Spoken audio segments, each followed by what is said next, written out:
Hare Krishna. Pure veg by Radhika kitchen में आपका स्वागत है। मैं ललिता देवी दर्शी। अभी पाप मोचन एकादशी आने वाली है। चलिए, आमलों की एकादशी के बाद पाप मोचन एकादशी आती है, इसके बारे में सुनते हैं। महाराज युधिष्ठिर भगवान श्री कृष्ण से कहते हैं, हे केशव, हमने आमलोकी की एकादशी की कथा बहुत सुंदर तरीके से आपने सुनाया। अभी जो एकादशी आने वाली है उसकी कथा हमें सुनाइए। भगवान श्री कृष्ण कहते हैं, चैत्र मास की कृष्ण पक्ष की एकादशी को पापमोचन एकादशी कहते हैं। जैसे इस एकादशी का मतलब एकादशी करने से सुमेरु पर्वत जैसा पाप होने से भी लोग इस एकादशी करने से मुक्त हो जाते हैं। चलिए, हे महाराज, मैं आपको इस पापमोचनी एकादशी की व्रत कथा के बारे में बताता हूँ। श्री कृष्ण कहते हैं, हे युधिष्ठिर महाराज, आपकी धर्म विषयक प्रश्न किया है, इसका उत्तर देता हूँ मैं। इस एकादशी सुख की आधार है, सिद्धि और प्रदानकारी तथा मंगलमय है। समस्त पाप से निस्तार का ये एकादशी है। इस पवित्र एकादशी पाप मोचनी एकादशी के नाम से प्रसिद्ध है। राजा मधांता एक बार लोमश मुनि से इस एकादशी की व्रत कथा पूछे हैं। इस विषय पर राधा मधांता का उत्तर लोमश मुनि बड़ी सुंदर करके दिए हैं। देखुन, हरे कृष्ण, এই এখনই পাপ মোচন একাদশী আসবে। আমলকি একাদশী ব্রত আমরা খুব সুন্দর করে করেছি। এখন পাপ মোচন একাদশী। ভগবান শ্রীকৃষ্ণ যুধিষ্ঠির প্রশ্নের উত্তরে ভগবান শ্রীকৃষ্ণ বলছেন যে পাপমনি একাদশী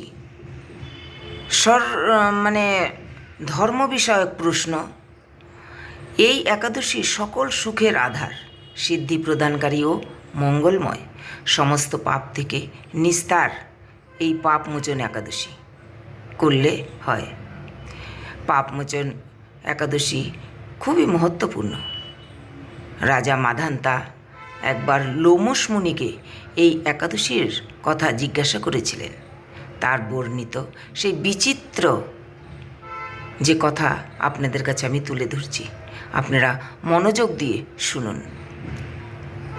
प्राचीन काल में अति मनोरम चित्ररथ पुष्प उद्यान मतलब बहुत एक सुंदर बगीचा था। उसमें फूलों से हरा भरा हमेशा मतलब स्वर्ग से आगे आकर अप्सरा लोग नृत्य करते थे। हाँ, और वहाँ पर बहुत ही सुंदर एक मतलब बगीचा था। एक समय मेधावी नाम का एक ऋषि कुमार वहाँ तपस्या करने बैठे और उस तपस्या में वह लीन थे। तब मंजूषा नामक एक सुंदरी अप्सरा और जो ऋषि मुनि बहुत ही सुंदर थे, और अप्सरा जो मंजूघोष अप्सरा वो मतलब ऋषि को देख के एकदम मोहित हो गए उनके सुंदर में। तब अप्सरा ने कोशिश किया मुनि की मतलब जो तपस्या कर रहा है तपस्या भंग करने के लिए। देखिए, अप्सरा ऐसी होती है, वो बहुत सुंदर नृत्य करती है। नृत्य करने से वो अगर गाना गाए तो बहुत सुंदर गाना, उनकी आवाज़ इतनी सुंदर है। मतलब अप्सरा जो है एक अलग ही है भगवान की। मतलब जब समुद्र मंथन हुआ तब ये अप्सराएं समुद्र मंथन से उत्पन्न हुई। देखुन, एक समय मेधावी नामे एक माने ऋषि ओखाने बसे तपस्या करছিলেন, আর মঞ্জুঘোষা নামে এক সুন্দরী অপ্সরা তাকে তার मतलब ওই ঋষির সুন্দরতা দেখে সে বশীভূত হয়ে গেল, আর তার মানে তপস্যাকে ভঙ্গ করার জন্য ও খুব চেষ্টা করছে। আর অপ্সরা দেখুন নাচে, ওরা খুব সুন্দর নৃত্যে যখন নৃত্য করে, যখন ওরা গান করে খুব সুন্দর গান করে। এরকম অপ্সরারা বর প্রাপ্ত। ও অপ্সরা মানে ঠাকুর ভগবানের একটা দেন। হ্যাঁ, আর অপ্সরা এরকম না যে মানে কোথার থেকে অপ্সরা এই সমুদ্র মন্থন যখন হয়েছে তখন অপ্সরাদের উৎপত্তি হয়েছে। তো অপ্সরা অনেক চেষ্টা করছে ऋषिर जो ध्यान करছে भंग करार জন্য। ये अप्सरा बहुत ही कोशिश कर रहे हैं ऋषि की ध्यान भंग करने के लिए, लेकिन ऋषि एकदम अपने ध्यान में मग्न है। अप्सरा जो भी कोशिश करते रहे तो कामदेव की छाया वो ऋषि में, जो ऋषि कुमार है उसके ऊपर पड़ी, तो काम की बश में उसकी ध्यान भग्न हो गई और अप्सरा को देख के वो एकदम मोहित हो गए। हाँ, इतने देखुन कामदेव जे ताके ऋषि कुमार के बशीभूत करेছে, कामेर प्रभावे ऋषिर ध्यान भग्न হয়ে গেছে। আর ও অপ্সরা চোখ খুলে যখন অপ্সরাকে দেখছে এত সুন্দর দেখে ও মুগ্ধ হয়ে গেছে। ওর দিকেও তাকিয়েই রয়েছে অনেক বছর হয়ে গেছে। তখন ওই অপ্সরা বলছে, ঋষি কুমার আমাকে আমার স্বর্গলোকে ফিরে যেতে দাও, কিন্তু ऋषि দিচ্ছে না। बहुत साल हो गए ऋषि को अप्सरा को देखते हुए काम के वश में, तो लेकिन अप्सरा ने बोले कि अभी ऋषिवर बहुत साल हो गए, मेरे को मेरे स्वर्गलोक में जाने दीजिए। लेकिन ऋषि कहते हैं नहीं नहीं, अभी कहाँ इतना समय हुआ। मतलब इतने मुग्ध हो गए कि उसका समय का भी ध्यान नहीं रहा। तब क्या हुआ, मतलब इस तरह जैसे 55 साल 9 महीना और 7 दिन बीत गए। यही करते करते 55 বছর 9 মাস 7 দিন ব্যতীত হয়ে গেছে। তখন অপ্সরা আবার ঋষিকে বলছে, হে ঋষিবর অনেক বছর হয়ে গেছে আপনার কাছে, আমাকে যেতে দিন। হঠাৎ ঋষির এই কথা শুনে ধ্যান ভগ্ন হয়েছে। তখন ঋষি মানে নিজের ধ্যান ভেতরে ছিল না, অপ্সরাকে দেখে খুব রাগ হয়ে গেছে, ক্রোধিত হয়ে গেছে। বলেছে কি, তুই আমার ধ্যান নষ্ট করেছিস, যা আমি তোকে অভিশাপ दिच्छी, তুই पिचासिनी হয়ে যা। तो जब ऋषि का ध्यान भग्न हुआ तब ऋषि ने उस अप्सरा को अभिशाप दिए कि मैं ये अभिशाप देता हूँ, तू पिचासिनी बन जा। অপ্সরার খুব তখন দুঃখ হলো, খুব ও মানে পশ্চাতাপ করতে লাগলো।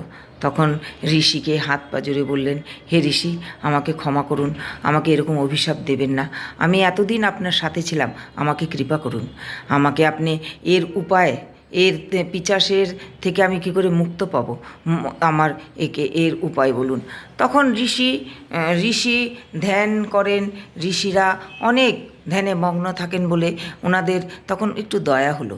তখন বলল, দেখো চৈত্র মাসের কৃষ্ণপক্ষের যে একাদশী তার নাম পাপমোচনী একাদশী, তুমি সেই ব্রত শ্রদ্ধা সহকারে করো, তাহলে তুমি এই পাপ থেকে মুক্ত পাবে। তখন ওই অপ্সরা খুব সুন্দর করে এই পাপমোচনী একাদশীর ব্রতকথা পালন করলেন। আর একাদশীর ব্রতকথা পালন করার পরে উনি পাপ থেকে মুক্ত হয়ে গেলেন, স্বর্গে চলে গেলেন।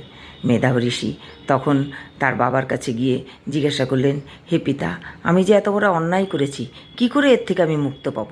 পিতাও বললেন, চৈত্র মাসের কৃষ্ণপক্ষের যে একাদশী পাপমোচনী একাদশী, সেই একাদশীর ব্রত তুমি শ্রদ্ধা সহকারে করো, তাহলে এই মহান পাপ থেকে তুমি মুক্ত পাবে।